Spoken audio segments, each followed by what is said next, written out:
al último tema del programa del curso de método de análisis territorial con las competencias 6, que es el uso de sistemas de información geográfica para la exploración de procesos sociales territorializados.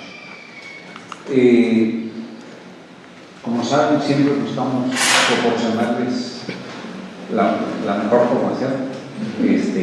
Y en este caso tenemos como profesor invitado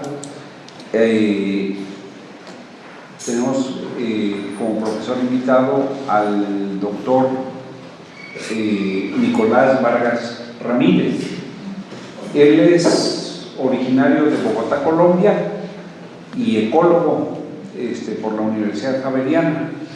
Es maestro y doctor en geografía por la UNAM y tiene publicaciones en revistas nacionales e internacionales.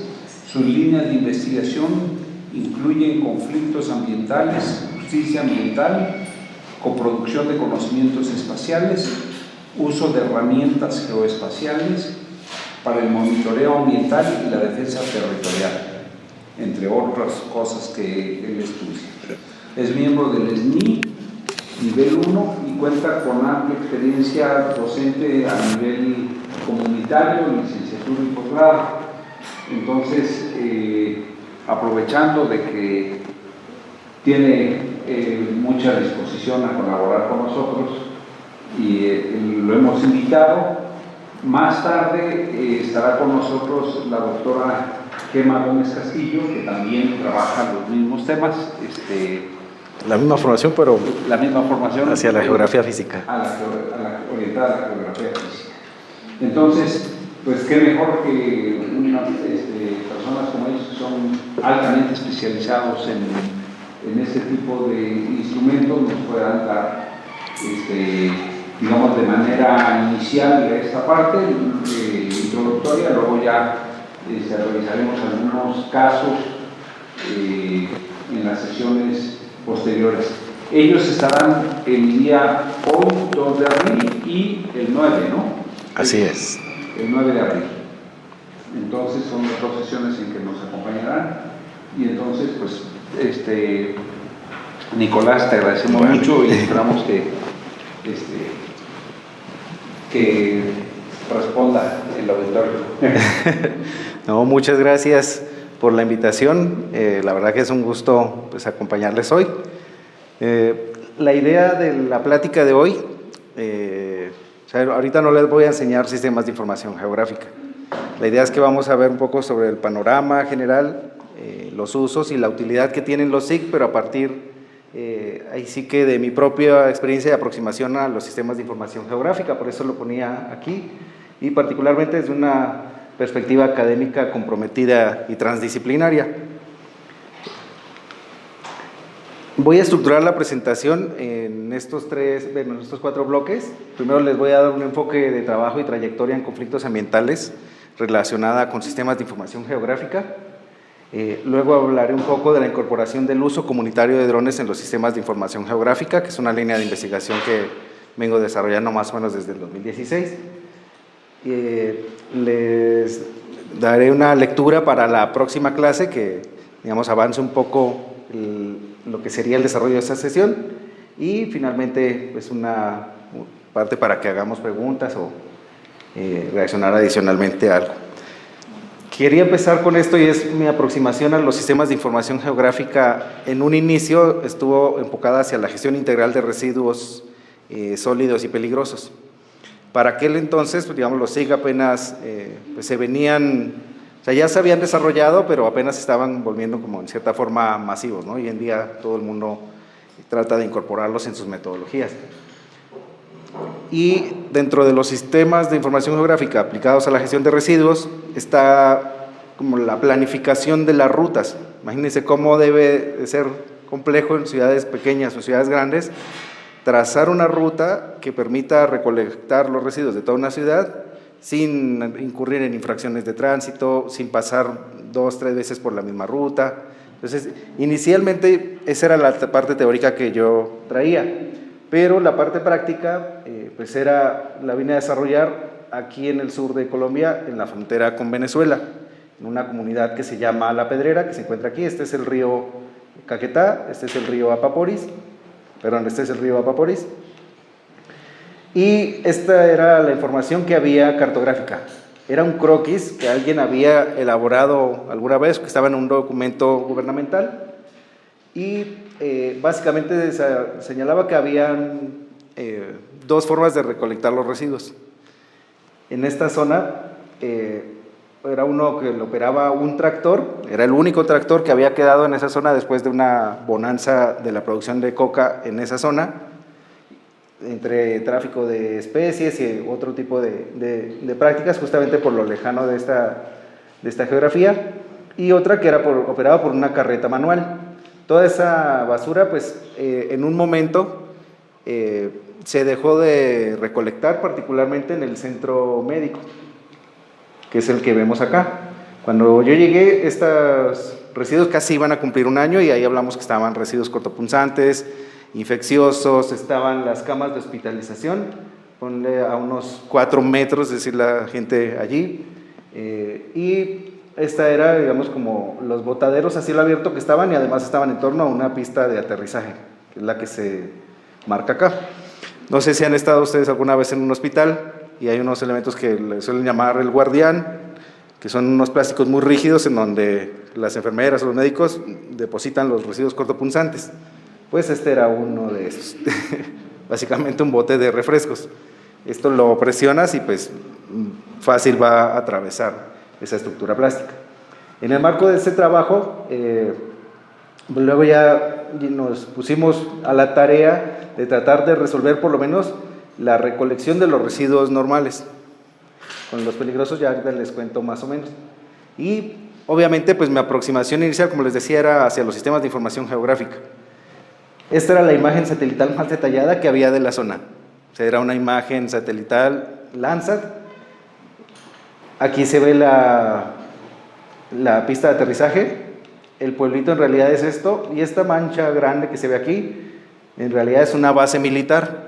Aquí más o menos vivían 527 personas, pero como es una zona, digamos, selvática y que no tiene infraestructura vial, pues la mayor comunicación se da por los ríos. Entonces, toda la gente cuando tiene algo de gravedad, pues tiene que llegar hasta el centro hospitalario que estábamos viendo en la imagen, para que de aquí lo pueda tomar un avión y salir hacia la capital, que es Leticia. O bajar por río, pues tendría que ir prácticamente hasta Manaos para poder regresar hacia Leticia por el río Amazonas. Y otra información aérea que había, pues era esta, que básicamente eran fotografías tomadas pues cuando va llegando uno en el avión. Era la perspectiva aérea que en ese momento más detallada que se podía tener. Esto, como les decía, es la base militar, este es el pueblito, y aquí la base, la pista de aterrizaje. Entonces, en este contexto, digamos, una cosa planteaba la teoría, pero en la práctica ya se encontraba uno con otras dificultades. Con los residuos hospitalarios, por ejemplo, hay circunstancias como el Convenio de Basilea que impide que uno haga el transporte de sustancias peligrosas de una perspectiva transfronteriza. Pero imagínense si una empresa de aviones iba a querer subir esto a un vuelo, y la mayoría de vuelos son comerciales, aunque también había vuelos de carga. Entonces, esa fue como una primera aproximación inicial a los sistemas de información geográfica, a ver las limitaciones, pero también para ver cómo intentar solucionar algunas de estas problemáticas. Para que no se queden con el pendiente, luego los residuos hospitalarios se terminaron enterrando. Esto lo hicimos entre todo el pueblo para enterrar la basura ordinaria. Y al lado, yo creo como a los 2-3 meses, fue el Estado colombiano y ya permitió que se hiciera esta disposición final de los residuos ahí enterrados y que se instalara una caneca para quemarlos.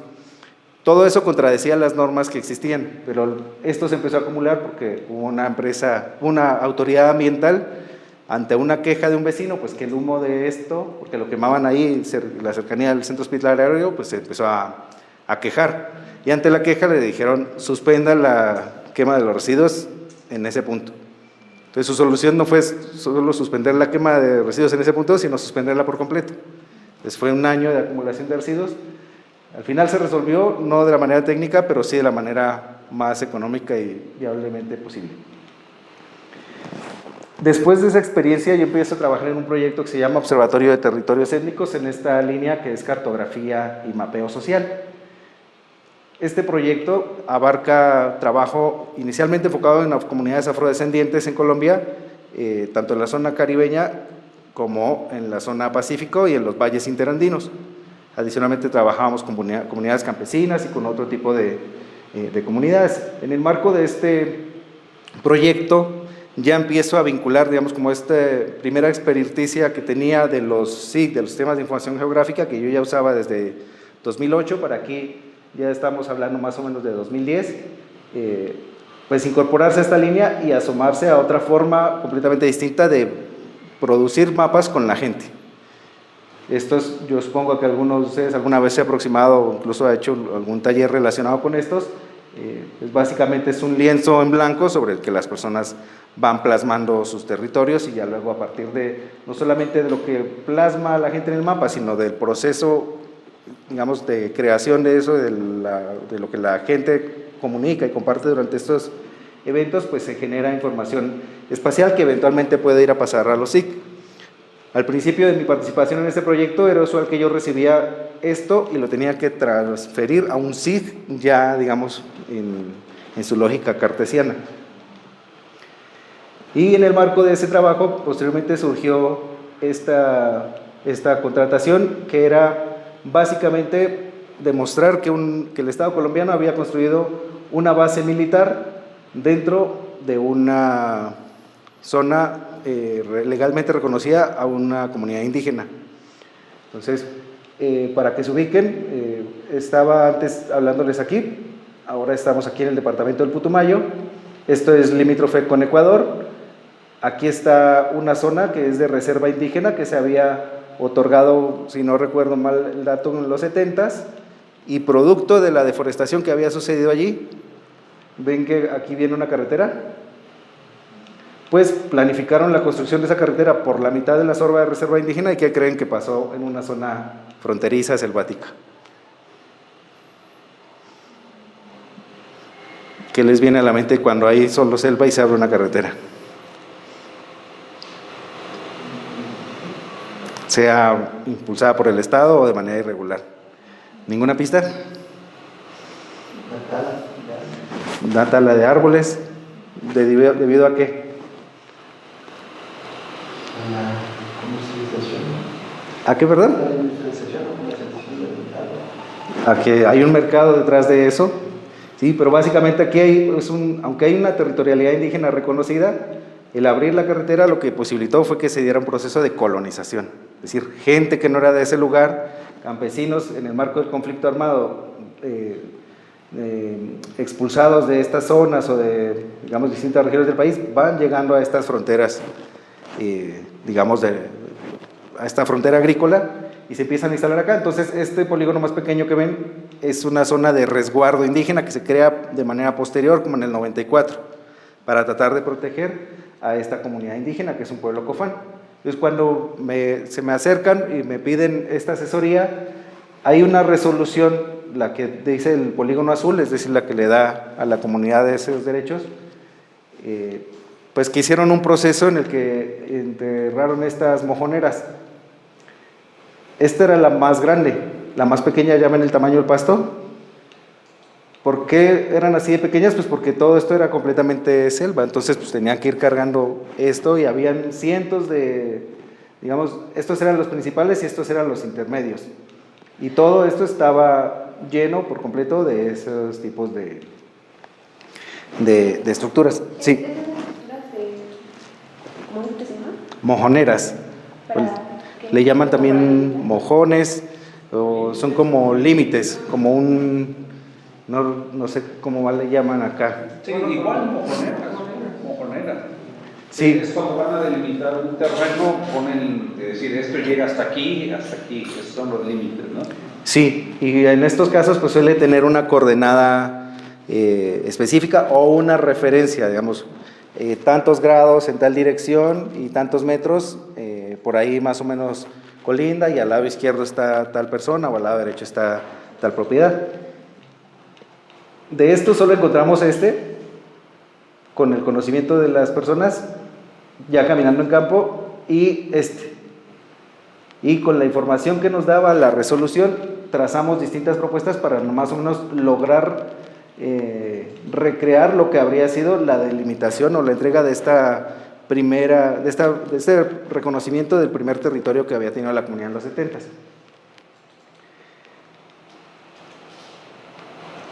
La base militar era esta, o es esta, porque todavía está acá. Entonces, con esta información fue posible demostrar que el Estado colombiano, a sabiendas, había construido la información acá. Algo muy interesante en ese caso es que, por ejemplo, en Colombia, una base militar también tiene que tener como un plan de manejo ambiental, porque piensen que una base militar pues tiene un montón de gente eventualmente viviendo allí, manejan residuos explosivos, si hay heridos pues tienen que atenderlos allí dentro, hay letrinas o hay baños, hay un montón de impactos que se pueden generar con la construcción de una base militar. Pues ellos habían hecho su plan, pero debajo habían dejado el ordenamiento territorial del municipio. Entonces, ¿qué pasó en ese caso? Como habían dejado, yo supongo que para ahorrarse trabajo y no pagarle a alguien que hiciera la cartografía, era evidente porque aquí aparecía un polígono que decía pues que estaba la base militar casi que en un 90% dentro del territorio indígena. El caso, para que no se queden con el pendiente tampoco, aún sigue en discusión, ya está en la Corte Interamericana de Derechos Humanos, porque no halló solución dentro de la legislación nacional. Y posteriormente, también trabajando con el Observatorio de Territorios Étnicos, ya vine a hacer lo que es mi carrera de ecología, que era la tesis. Entonces, para la culminación de la tesis, ya empecé ya a incorporar elementos que había aprendido durante previo a egresar, digamos, de la carrera, y empecé a combinar tanto mapeos participativos como mapas que reflejan el cambio multitemporal de cubiertas. Esto lo hice en el Caribe colombiano, para que se ubiquen, es en esta zona. Y en este caso estábamos tratando de relatar con la gente, reconstruir cómo eran las tendencias de cambio que había visto su territorio. Entonces, fíjense aquí, por ejemplo, la gente dice que en los 50 había poco ganado y que para el presente había mucho ganado. Este color verde representa lo que son pastizales. Entonces, vean el incremento que coincide, y aquí estamos hablando del 54, 74, 91 y 2002. Vean además acá en materia de cultivos, señalan que en el presente pues hay también un decremento en la extensión de los cultivos con respecto a pasado. Si vemos aquí estos de color café, eran cultivos que podríamos decir permanentes. En esta zona correspondían a ingenios azucareros, era caña de azúcar. Luego se llenó de palma, pero no alcanza a salir aquí por el recorte temporal. Y en estas zonas los tonos más rojizos pues eran como áreas agrícolas heterogéneas. Entonces vemos metodologías que luego las vamos comparando con análisis ya fotointerpretado de imágenes, y vemos cómo van coincidiendo lo que mencionan las personas. De allí se derivaron pues la tesis y una publicación para divulgar los resultados con la comunidad. Y continué trabajando para el mismo proyecto, que es el Observatorio de Territorios Étnicos. En este caso seguía en el Caribe colombiano, y pues ya trabajando en la línea de mapeo social y prácticas de autonomía territorial. Nada más para aclarar, la autonomía territorial en Colombia tiene unas connotaciones bastante más distintas, particularmente a la autonomía como se entiende aquí en Chiapas.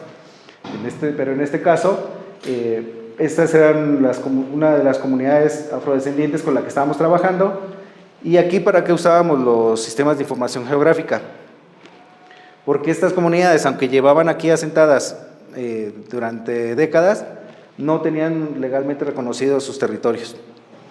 Entonces, para poder hacer ese reconocimiento, pues las personas, con nuestro acompañamiento, pues fuimos a caminar todos los linderos de sus territorios. Y ven aquí en esta imagen, que se ve como un tono más oscuro. Es una composición de imágenes satelitales, pero esto fue una represa que les habían construido a ellos para irrigar toda la caña de azúcar que veíamos en la imagen anterior, que es una zona distinta. Entonces, todo ese trabajo de recorridos a pie de terreno, mapeo participativo, en este caso ya no sobre lienzos en blanco, sino sobre cartas topográficas, sobre imágenes satelitales, pues lo fuimos desarrollando. Hay un video que se llama Mapeo Social, Caminos que hacen territorios, que resume gran parte de la experiencia de trabajo con el observatorio, y esta publicación que refleja justamente lo que era aproximarse al mapeo comunitario con jóvenes en el Caribe y en el Pacífico colombianos.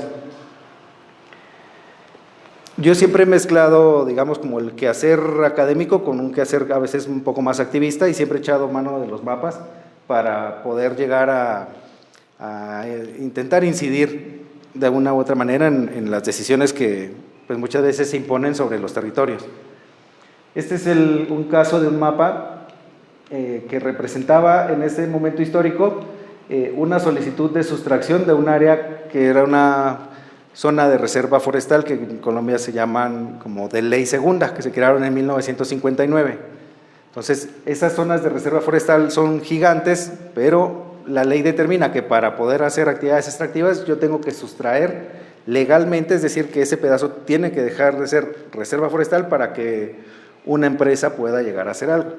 Entonces, para ese momento había un escándalo, digamos, y una movilización ciudadana en contra de una minería de oro que es de la empresa AngloGold Ashanti, que es una surafricana. Y el debate se concentraba en la sustracción, creo, eran 500 hectáreas, si no estoy mal, más o menos, de la zona de reserva forestal. Para ese tiempo les hablo, yo creo que esto debe ser del 2011, este mapa. Esta información no era pública, que son como las concesiones mineras que se habían entregado a lo largo de la historia por parte del gobierno colombiano. Si vemos en el color rojo, estas eran las áreas que tenía la empresa multinacional, pero como la información no era de acceso público y se trataba, digamos, de argumentar que era así para proteger algunos aspectos, digamos, más relacionados como con aspectos económicos de lo que reportaban las empresas. En este caso, logramos a través de un senador acceder a esta información. Entonces, él como senador de la República la pide, ya ahí sí va a estar más difícil que le digan que no se la pueden entregar, se la entregan con un montón de condicionantes, y en ese momento decimos, pues con la pena, pero pues esta información es de interés público, y publicamos este mapa. Entonces, de repente, de esta preocupación que era por 575 hectáreas, que era lo que se pensaba que iba a ser una mina de oro a cielo abierto, la gente se entera pues que prácticamente todo su municipio estaba concesionado, y más del 50%, a una empresa multinacional. Entonces, este mapa pues generó un impacto tremendo, porque de un discurso pues que está hiperfocalizado en ese momento y una preocupación de, bueno, son 500 hectáreas, pero cuando de repente te dicen que son, creo, 44,000 hectáreas, que no alcanzo a leer bien acá en el proyector. 44,76 hectáreas. Sí, de 50,000 hectáreas de Cajamarca, para ese entonces el 85% ya estaban concesionadas para actividades mineras. Y esta zona es lo que está en rojo. Lo que está en rojo y lo que está en azul. Que estaba concesionado. Concesionado. Esta a una empresa surafricana, y lo azul a otras empresas, muchas que también mantenían negocios con la misma multinacional. Esta zona se considera una despensa agrícola. Si vemos aquí hay una información que refleja en dónde se ubica. Este es el departamento del Tolima. Estas zonas que están en blanco suelen estar o solían estar cubiertas de nieves perpetuas. En esta zona hay nevados, y esta es una zona en Colombia pues, correspondiente a la cordillera central, que es digamos de origen volcánico. Entonces, de repente un mapa pues que se genera a partir de reclamar el derecho de acceso a la información y se publica, pues genera este cambio y contribuye a que el debate se haga muchísimo más complejo y la gente se movilice todavía más. He seguido luego con trabajos, digamos, ya más enfocados a apoyar tesis doctorales en su momento y investigaciones realizadas por el Centro de Investigación y Educación Popular para el Programa Por la Paz, que existe en Colombia, que es un centro de investigación de la Compañía de Jesús. Estos mapas que ven aquí son de este libro, El territorio como poder y potencia, y aquí lo que se ve básicamente es un mapa como del 46, aquí creo que está hasta el 2012. Esto con imágenes, con fotografías aéreas que tenía el Instituto Geográfico de Colombia y aquí con imágenes satelitales. Lo que vemos en este caso, aquí vemos las causas directas de los cambios que están sucediendo. Pero ¿qué está de fondo para motivar esos cambios? Es un programa de colonización del Estado colombiano. Entonces, si ven poco a poco por los ríos se empiezan a generar estas transformaciones. Llega un punto en que la deforestación es tal que incluso cambia el curso del río y lo hace muchísimo más recto. Y con ese cambio, pues, ¿qué sucede? Lo que sucede aquí en varios segmentos de la frontera con Guatemala. El río se mueve. En este caso se movió tanto, pues, que zonas que eventualmente se podrían llegar a considerar Venezuela, pues pasaron a ser Colombia, y las que podían ser Colombia pasaron a ser Venezuela. Obviamente esto plantea, pues, un montón de aspectos tanto en lo social como en lo jurídico. En este caso también hice algunos mapas, pero los que están reflejados en esta zona son de este libro, Memorias y Transformaciones Territoriales de la Comunidad de las Casitas. Aquí estamos viendo una zona, esto es una minería a cielo abierto, lo que está en rojo, de carbón, es la mina Cerrejón, que es la mina de carbón yo creo que más grande que tiene Sudamérica por lo menos. Y aquí vemos cómo estaba antes el territorio. Aquí ya se hace como el trazado de lo que iban a hacer, yo supongo como determinar cuál es la extensión del yacimiento de carbón. Aquí hay una fase en la que ya se ha expandido la mina y este trabajo, por ejemplo, fue contratado en el marco de una política de reasentamiento voluntario. Y es que para entonces en Colombia hay varias minas de carbón a cielo abierto y ya se habían declarado, digamos, desplazamientos forzados por contaminación ambiental. No sé si alguna vez han visto un documental sobre carbón, pero cada vez que hacen esas detonaciones, pues para explotar, digamos, el carbón y dejarlo suelto para que lo pueda llevar la maquinaria, pues se genera un polvillo, que es material particulado, que poco a poco pues, se va asentando en las áreas periféricas. Y pues ese material particulado llega a un punto pues, en que empieza a generar afectaciones muy graves en la salud, tanto de los seres humanos como en la salud del ambiente. Entonces, esta empresa, adelantándose un poco a que le viniera al Estado colombiano a decir, usted tiene que mover a esta comunidad porque o sea, ya está muy contaminado su entorno por la expansión justamente de su tajo. La comunidad que les hablo está en esta zona, en los mapas. Pues las reasentaron en unas condiciones pues, bastante lejanas de lo que tenían originalmente. De estar asentadas ruralmente, luego las pasaron hacia un, pensemos como este lugar en el que estamos, instalan a todas las personas en una casa junta una con otra y incluso construyen un cementerio y se llevan a algunos de los muertos de la comunidad para allí. Entonces, este mapeo pues hace parte de este libro, pero era justo como la apuesta, dejar evidencia de las memorias de la comunidad y de cómo había sido su relación con este territorio y las causas por las cuales habían terminado siendo reasentadas. No se asentaron muy lejos de la zona de explotación, realmente en el mapa estarían más o menos por esta zona. Entonces, esto digamos como para reafirmar justo que los sistemas de información geográfica finalmente van permitiendo generar un montón de información que eventualmente puede ser de utilidad y bueno, desde la perspectiva en la que yo la he decidido trabajar, es generalmente aliado, digamos, de personas, digamos, que no tienen la posibilidad de hacer ese tipo de trabajos cartográficos o por lo menos hacerlos con tal grado de detalle. Estas son algunas de las áreas ya en general en donde en Colombia realicé trabajo de campo.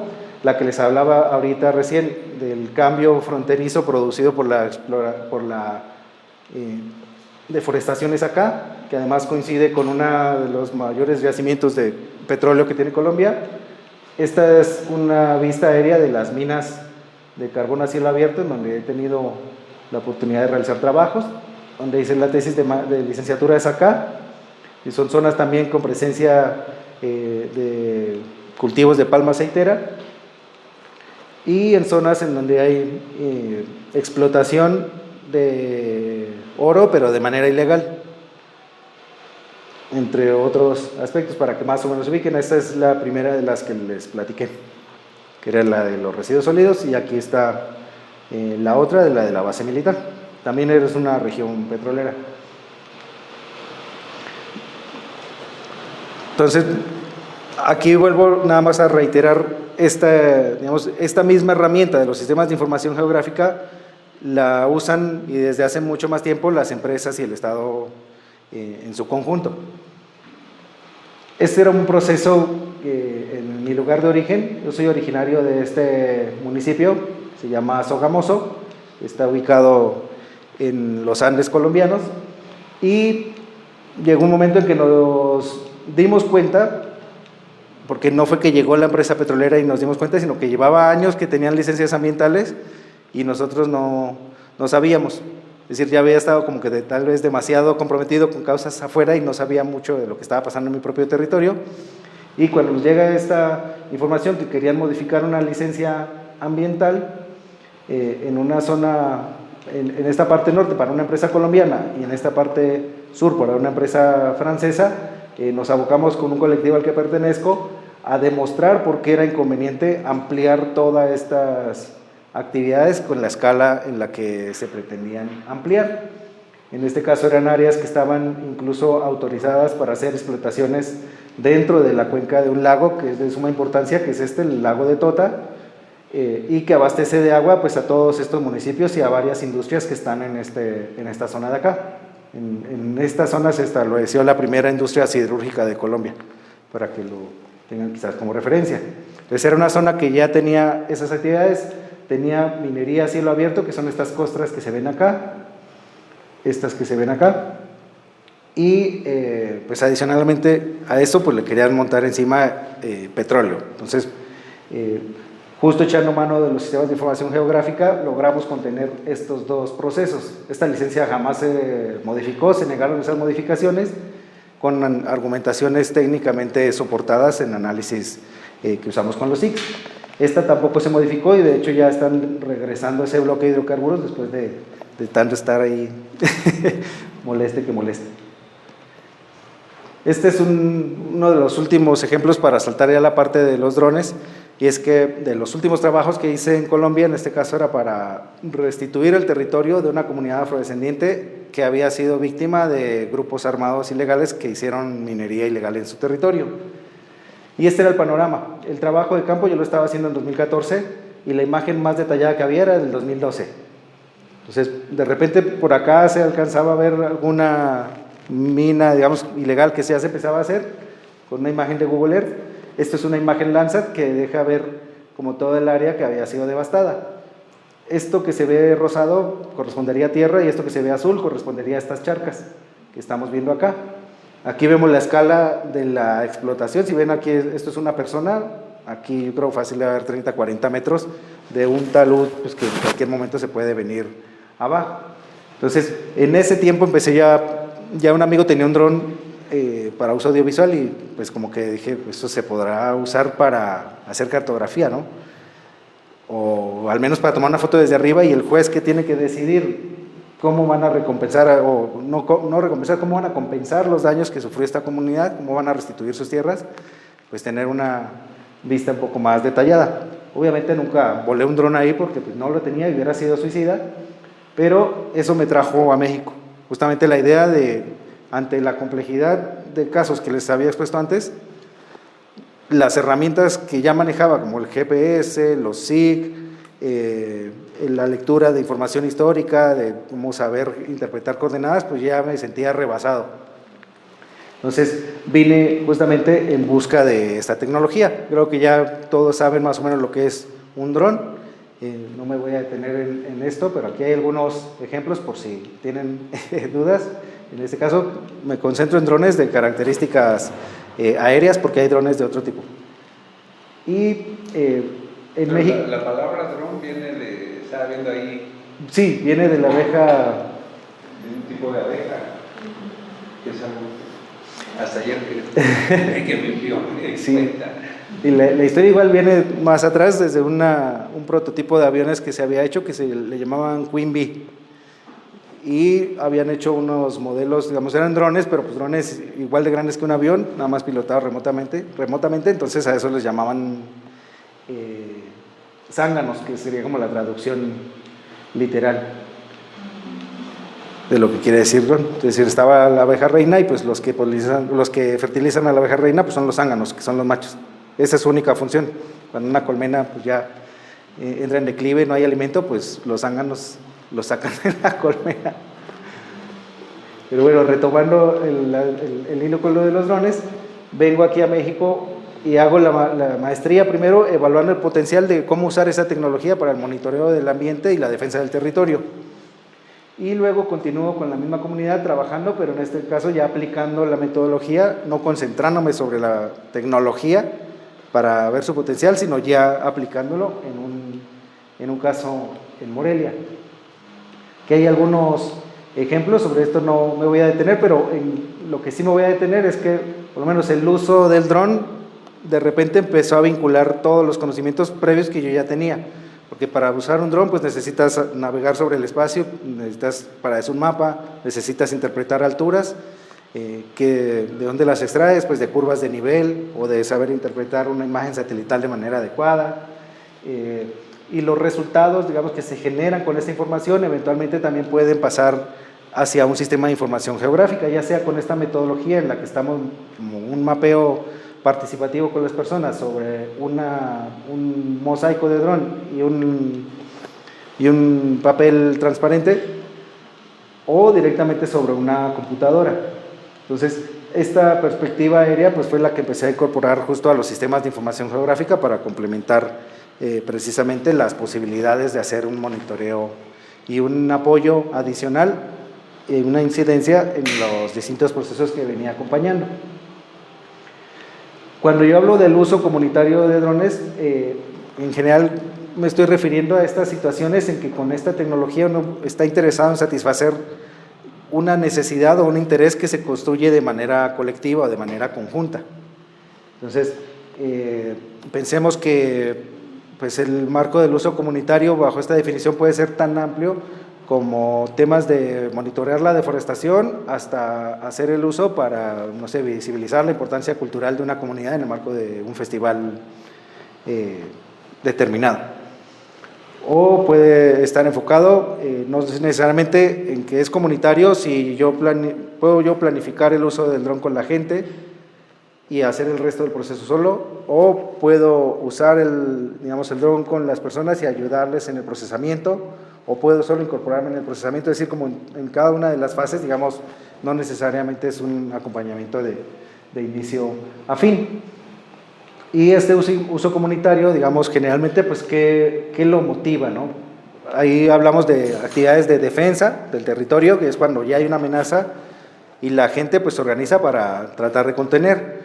O en una clave más de protección, pensemos que aún la amenaza no es manifiesta, es latente, y yo puedo empezar a gestionar de pronto con el ayuntamiento o en función de la jurisdicción que tenga, no sé, con el nivel estatal o el nivel federal, que se declare un área protegida justamente porque se ve que pues, allí hay de pronto un potencial aurífero, un potencial de recursos y la comunidad de ese sitio es importante por razones culturales o por razones hídricas. En términos de reconocimiento, como el ejemplo que les compartía de esta comunidad afrodescendiente que no tenía reconocido su territorio y pues eventualmente información de este detalle les puede ayudar a agilizar los procesos, o para monitoreo, en este caso entendámoslo como una actividad recurrente, ¿no? En la que ciertas zonas se está recabando información, ya sea audiovisual o sea cartográfica. Hay algunas experiencias que yo he venido revisando del uso comunitario de drones, acá nada más extraigo unas que están relacionadas alrededor del mundo en torno a lo que podríamos llamar como conflictos ambientales, que es básicamente como una organización de la gente en respuesta a una situación que amenaza las características tanto sociales como físicas de su entorno. Aquí hay un ejemplo de cómo se usó un dron en Perú, en este caso para documentar un derrame de petróleo que estaba a varios kilómetros dentro, con una selva inundable. Pues era imposible llegar allí caminando con las personas, o por lo menos iba a ser muy cansado y costoso. Pues enviaron un dron para documentar ese derrame que llevaba más de un año sin limpiarse. Aquí en Estados Unidos, por ejemplo, lo usaron en unas protestas que se llaman Standing Rock, cuando iban a construir creo que un gasoducto o un oleoducto, y habían unas personas pues que operaban drones y pues estaban todo el tiempo custodiando y también viendo pues dónde estaban, digamos, las autoridades, en ese caso pues tratando de echarlos de la zona. O aquí, por ejemplo, cuando se hicieron los Juegos Olímpicos de Río de Janeiro, pues esto en Vila Autódromo, aquí todo esto tenía casitas, pero al final, ante ese fenómeno, pues que son los Juegos Olímpicos, toda esta gente la terminaron echando de acá y usaron un dron para documentar justamente esa violencia inmobiliaria de la que estaban siendo víctimas. O aquí nuevamente en Perú, en este caso monitoreando impactos de la minería ilegal de oro. Hay experiencias en las que también se han abocado a ensamblar la tecnología con las propias comunidades, no solamente a comprarla, sino a diseñarla y comprar los componentes, sí, pero ponerlos todos juntos en función de un requerimiento comunitario, en este caso tanto con drones que podríamos llamar multirotor, o que funcionan como un helicóptero, o drones de ala fija que funcionan más como un avión, ¿no? Que sí requieren, digamos, un impulso inicial para poder despegar y una pista o un espacio abierto para aterrizar. Y uno de los casos pioneros, que es justamente en Indonesia, en donde usaron esta tecnología de los drones. Abajo lo que ven son píxeles de una imagen Landsat. Esto que está aquí en gris corresponde a una concesión minera que le habían dado a una empresa, y aquí la gente que hizo, fueron primero a pedir permiso que los dejaran pasar con un GPS para poder tomar medidas de esta zona y demostrar que se estaban saliendo del área concesionada. La empresa les dijo que no, pues la gente voló un dron y llevó esto a un estrado judicial. Esta fue como la primera experiencia que yo conozco en Indonesia, creo que es como el 2014, en el que lograron llevar una prueba captada con un dron, georreferenciada, con todo el requerimiento técnico, e incorporarla en un proceso judicial, porque realmente demostraba pues, que la empresa se había salido de la concesión. Si ven, hasta aquí llegaba a su límite y pues ya había agarrado camino. Entonces, como se pueden dar cuenta, ya para ir hacia el cierre, pues mis roles desde el quehacer cartográfico han ido desde lo meramente técnico, que yo puedo denominar como un apoyo, hasta unos en los que ya empieza a ser un acompañamiento, en otros que están como en el centro, pues que es de investigación y docencia, y en esta cajita, que es la que más comúnmente me suelo desenvolver, pues hay algunos usos de los sistemas de información geográfica y de herramientas geoespaciales para hacer incidencia en determinados aspectos, y llegando ya más como a un rol más, digamos, enfocado y comprometido políticamente, pues que está en el activismo. Generalmente aquí vemos el tipo de actores con los que llego a desplegar todo este repertorio. Obviamente pues es en lo académico y en lo comunitario en donde llego hasta este nivel.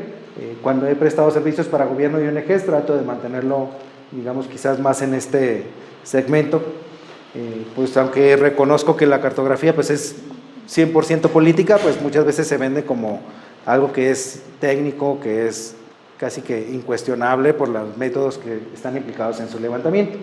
Y estas son algunas de las herramientas que les he hablado que yo sumo al proceso.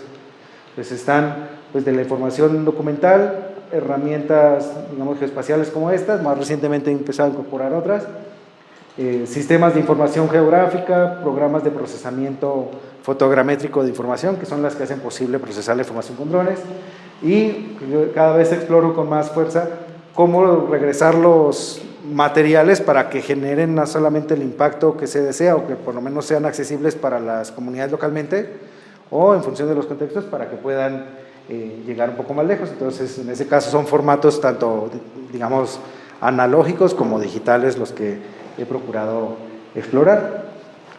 Entonces estas son algunas de estas herramientas para esa coproducción de conocimientos.